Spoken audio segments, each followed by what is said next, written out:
નમસ્કાર વિદ્યાર્થી મિત્રો, આજે આપણે ભણીશું પાઠ 5 સવાલ बाल-मन के जवाब डॉक्टर कलाम के। तो प्रश्नोत्तरी शैली में प्रस्तुत यह साक्षात्कार डॉक्टर अबुल पाकिर जैनुलाब्दीन अब्दुल कलाम से बच्चों की बातचीत पर आधारित है। यह बातचीत तब संपन्न हुई थी जब डॉक्टर कलाम राष्ट्रपति पद पर आसीन थी। वे बच्चों की जिज्ञासाओं का तुरंत उत्तर देने के लिए सदैव तत्पर रहते थे। तो प्रश्न करता है, वो कहते हैं आर अरविंद, कक्षा 3, सेंट मेडल्स स्कूल, चेन्नई। क्या आप अपने बचपन की कोई यादगार घटना हमें सुना सकते हैं? तो डॉक्टर कलाम जवाब में कहते हैं कि कक्षा 5वीं के मेरे शिक्षक श्री शिव सुब्रमण्यम अय्यर की एक बात मुझे याद है। एक दिन कक्षा में वे हमें यह बता रहे थे कि कोई पक्षी कैसे उड़ता है, वो हमें बता रहे थे। उन्होंने हमें रामेश्वर के समुद्र तट पर ले जाकर इसका जीवंत उदाहरण दिया। जीवंत यानी कि जीवित। वहाँ सब बच्चों को ले गए और वहाँ पे उन्होंने सब दिखाया। वह ऐसी यादगार घटना थी जो मेरे मन मस्तिष्क में हमेशा के लिए बैठ गई।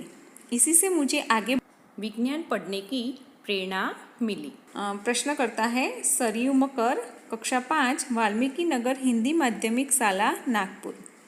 वो कहते हैं कि बचपन में हमें किस भाषा को प्रमुखता देनी चाहिए? तो डॉक्टर कलाम कहते हैं कि मैंने स्वयं माध्यमिक शिक्षा तक की पढ़ाई अपनी मातृभाषा के माध्यम से पूरी की है। डॉक्टर कलाम माध्यमिक शिक्षा तक वह अपनी मातृभाषा में ही पढ़े हैं। कॉलेज और उससे आगे की शिक्षा अंग्रेजी माध्यम की संस्थाओं में हुई, लेकिन आगे कॉलेज में वहाँ अंग्रेजी माध्यम से उनकी शिक्षा हुई। मेरा मानना है कि हम कॉलेज में भी माध्यम के रूप में मातृभाषा का चुनाव कर सकते हैं, क्योंकि युवा अपनी मातृभाषा में ही सोचता है, उसी से अपनी बात सहजता से यानी कि आसानी से कहने में सक्षम है, यानी कि समर्थ है। पर इसमें कोई भी दो राय नहीं कि वैश्विक स्तर पर संपर्क के लिए हमें अंग्रेजी जैसी एक संपर्क भाषा की नितांत आवश्यकता है। वैश्विक यानी कि विश्व संबंधी स्तर पर संपर्क के लिए हमें अंग्रेजी जैसी एक संपर्क भाषा की यानी कि संपर्क, एक दूसरे से संबंध स्थापित करना, इन भाषा की नितांत यानी कि अत्यंत आवश्यकता है। प्रश्न करता है अर्श पटेल, कक्षा 5, चंदूलाल विद्या मंदिर, मुंबई। वो कहते हैं कि अब्दुल कलाम से प्रश्न करते हैं कि यदि हम आपकी तरह बनना चाहें तो हमें क्या करना चाहिए? तो डॉक्टर कलाम जवाब में कहते हैं कि जब आप युवा अवस्था में कदम रखें तभी आपको जीवन में लक्ष्य निर्धारित कर लेना होगा। लक्ष्य यानी कि ध्येय आपको निर्धारित करना होगा कि आप क्या करना चाहते हो। हमेशा कुछ बड़ा सोचो, जैसे कि यह अनुभूति हो कि आप आखिर बनना क्या चाहते हैं। तभी से उस दिशा में प्रयास और श्रम प्रारंभ कर दो। कहने का अर्थ है कि जी तोड़ मेहनत करो, यानी कि जी तोड़ मेहनत करना, बहुत मेहनत करना। जो आप आगे की ओर बढ़ोगे आपका सामना बाधाओं तथा कठिनाइयों से होगा। आपको अपने अंदर दृढ़ साहस पैदा करना होगा। समस्याओं यानी कि उलझनों को पराजित करने में महारत यानी कि कुशलता हासिल करनी होगी, तभी जीवन में सफल हो पाओगे। पहले यह ज़रूरी है कि आप निरंतर ज्ञान अर्जित करो यानी कि प्राप्त करो। प्रश्न करता है चिराग जैन, कक्षा 7, बॉम्बे कैम्ब्रिज, अंधेरी, पश्चिम, मुंबई।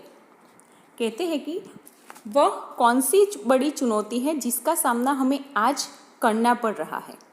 तो डॉक्टर कलाम कहते हैं कि भारत को सन 2020 तक एक विकसित राष्ट्र के रूप में परिवर्तित करना और देश के 1 अरब से अधिक नागरिकों के चेहरों पर मुस्कान देखना, यही राष्ट्र के समक्ष सबसे बड़ी चुनौती है। प्रश्न करता है हर्ष चाकर, कक्षा 7, डॉक्टर एस राधाकृष्ण विद्यालय, मलाड, मुंबई। कहते हैं कि आपकी दृष्टि में साहस की परिभाषा क्या है? परिभाषा यानी कि व्याख्या। तो डॉक्टर कलाम कहते हैं कि आप अपनी जान की परवाह यानी कि चिंता किए बिना दूसरों को संकट या आपदा यानी कि मुसीबत से बचाना ही साहस है। प्रश्न करता है तरुण पटेल, कक्षा 8, स्वामीनारायण इंडिपेंडेंट स्कूल, लंदन। कहते हैं कि हम प्रवासी भारतीय मातृभूमि के प्रति गर्व की भावना कैसे विकसित करें। डॉक्टर कलाम इस के जवाब में कहते हैं कि भारतीय मूल का कोई भी व्यक्ति एक बृहद भारतीय परिवार का अंग है। बृहद यानी कि विशाल, और उसे हमारे देश की सांस्कृतिक विरासत यानी कि धरोहर पर गर्व है। गर्व यानी कि अभिमान है। सौभाग्य से आप लोग ऐसी स्थिति में हैं कि आपकी अपनी मातृभूमि से अच्छी तरह से जुड़े हुए हैं और यही आपके लिए गौरव की बात है।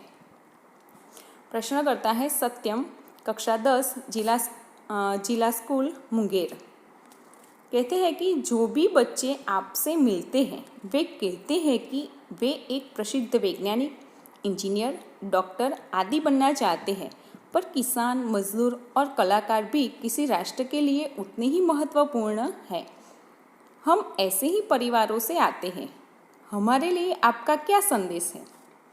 तो इसके जवाब में डॉक्टर कलाम कहते हैं कि किसान, मजदूर, कलाकार और दस्तकार ये सभी हमारे राष्ट्र के अभिन्न अंग हैं।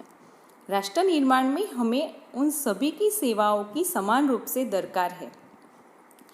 आप सभी को चाहिए कि अपने अपने क्षेत्रों में खूब उन्नति करें। आप जो भी क्षेत्र में हैं वहाँ आप आगे ही आगे बढ़े। आगे प्रश्न करता है रोहित चतुर्वेदी, कक्षा 11, इस्लामिया इंटर कॉलेज, इटावा। कहते हैं कि आप कहते हैं कि भारत 2020 तक विकसित राष्ट्र बन जाएगा, पर निरंतर बढ़ती जनसंख्या और बेरोजगारी इसे संभव होने देगी? तो इसके जवाब में डॉक्टर कलाम कहते हैं कि विकास स्वयं जनसंख्या वृद्धि को रोकने की अचूक औषधि है, यानी कि अचूक, व्यर्थ न जाने वाली औषधि है। क्या? कि राष्ट्र का विकास। इसे जनशिक्षा, विशेषकर स्त्री शिक्षा की बात भी सम्मिलित है कि स्त्रियों को भी शिक्षा देनी चाहिए। इससे छोटा परिवार, सुखी परिवार की मान्यता को बल मिलता है। भारत 2020 का मिशन यहाँ की युवाओं को रोजगार के पर्याप्त यानी कि आवश्यकता के अनुसार अवसर सुलभ कराएगा। ग्रामीण क्षेत्रों में बड़ी संख्या में उद्योग धंधे स्थापित किए जाएंगे, जिससे उन क्षेत्रों में रोजगार के प्रचुर अवसर पैदा होंगे। प्रश्न करता है अर्श मेहता, कक्षा 12, तेजस हाई स्कूल, बड़ौदा। कहते हैं आपको ऐसा क्यों लगता है कि 2020 तक भारत विकसित राष्ट्र बन जाएगा? डॉक्टर कलाम कहते हैं कि भारत की जनसंख्या 1 अरब से अधिक है। इसमें 54 करोड़ लोग 25 वर्ष की कम आयु के हैं। ये हमारी राष्ट्रीय शक्ति है। युवा लोग हमारी राष्ट्रीय शक्ति है। भारत को 2020 तक विकसित राष्ट्र में परिवर्तित करने के लिए हमारे पास प्रचुर प्राकृतिक संसाधनों के साथ ही सुनियोजित खाका भी उपलब्ध है। सुनियोजित यानी अच्छी तरह सोच समझकर बताया हुआ खाका यानी कि ढांचा उपलब्ध है। 54 करोड़ युवाओं के विचारों की एकता निश्चय ही इसे विकसित राष्ट्र में परिवर्तित करने में सफल होगी। प्रश्न करता है एस कार्तिक, कक्षा 12, अमर ज्योति इंग्लिश स्कूल, बंगलुरु। कई छात्रों के बड़े बड़े लक्ष्य होते हैं, पर आर्थिक तथा अन्य समस्याओं के कारण वे इन्हें प्राप्त नहीं कर पाते। वे अपना लक्ष्य आखिर कैसे प्राप्त करें? तो इसके जवाब में डॉक्टर कलाम कहते हैं कि स्कूल में पढ़ाई में अच्छा प्रदर्शन करने पर छात्रवृत्ति प्राप्त होगी। साथ ही उच्च शिक्षा के लिए बैंकों से ऋण लेने हेतु पात्रता भी बनेगी। लेकिन कब? अच्छी पढ़ाई होने पर। जीवन में अच्छा ऊंचा लक्ष्य निर्धारित करने पर बाधाएं तो आती ही है। हमें कठोर परिश्रम और उत्कृष्ट कार्यों से इन्हें पराजित करना होगा। जो लक्ष्य निर्धारित करने में हमें जो बाधाएं आती है, उन्हें परिश्रम और कार्य करने से उन बाधाओं को हम पराजित कर सकेंगे। विघ्न बाधाओं से व्यक्ति को पराजित नहीं होना चाहिए। प्रश्न करता है मिथुन के, द्वितीय वर्ष, B. Level, AICT, अमृतापुरी। कहते हैं कि आप कहते हैं कि भारत 2020 तक विकसित राष्ट्र बन जाएगा, पर निरंतर बढ़ती जनसंख्या और बेरोजगारी इसे संभव होने नहीं देगी। कहते हैं, भारत को विकसित राष्ट्र बनाने में राजनीतिज्ञ की क्या भूमिका होनी चाहिए? तो डॉक्टर कलाम कहते हैं कि जिम्मेदार राजनीतिज्ञ दूरदर्शितापूर्ण नीतियाँ बनाता है। दूरदर्शिता यानी कि दूर की बात सोचने का गुण, ऐसी नीतियाँ बनाता है। महात्मा गांधी ने निष्ठा के राजनीतिज्ञ सिद्धांत को सत्य, अहिंसा तथा निस्वार्थ भावना में ढालते हुए ब्रिटिश शासकों के विरुद्ध अपनी लड़ाई छेड़ी थी। वर्तमान राजनीतिज्ञों को अपने कठिन परिश्रम, उत्कृष्टता और पारदर्शी यानी कि जिसके आर पार देखा जा सके, ऐसे कार्यों से मार्गदर्शन देना होगा। साथ ही गरीबी रेखा से नीचे रह रहे लगभग 26 करोड़ भारतीयों के उत्थान के लिए भी कार्य करना होगा। प्रश्न करता है, सी नंदिता सुबी, तृतीय वर्ष, MGR इंस्टीट्यूट, चेन्नई। कहते हैं कि रक्षा की दृष्टि से विजन 2020 का लक्ष्य पाने में महिलाओं की क्या भूमिका हो सकती है?